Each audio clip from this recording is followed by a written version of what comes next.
बात को याद रखना चाहिए कि व्यवस्था के कारण जो दोष, दंड और शत्रुता मनुष्य और परमेश्वर के बीच थी, वह बैर था। उसकी सजा को, उस बैर को क्रूस पर नष्ट किया गया। बाइबल कहती है कि परमेश्वर ने अपने पुत्र को भेजकर पाप को दंडित किया। रोमियो की पत्री अध्याय 8 वचन 3। परमेश्वर ने अपने पुत्र को पापमय शरीर की समानता में भेजकर पाप के कारण पाप को शरीर में दंडित किया। इसी प्रकार बाइबल यह भी बताती है कि मसीह ने व्यवस्था के शाप को अपने ऊपर ले लिया। गलातियों की पत्री अध्याय 3 वचन 13। मसीह ने हमारे लिए शाप बनकर हमें व्यवस्था के शाप से छुड़ाया। और बाइबल यह भी कहती है कि जो लेख हमारे विरोध में था, उसे क्रूस पर मिटा दिया गया। कलुसियों की पत्री अध्याय 2 वचन 14।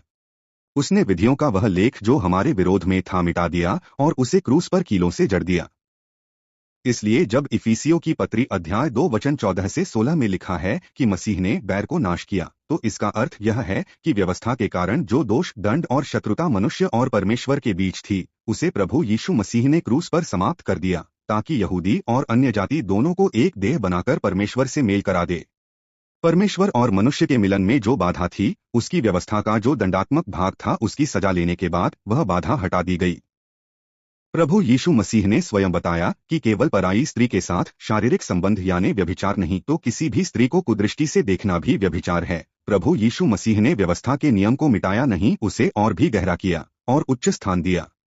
और भी बहुत सी बातें हैं जो हम आगे देखेंगे।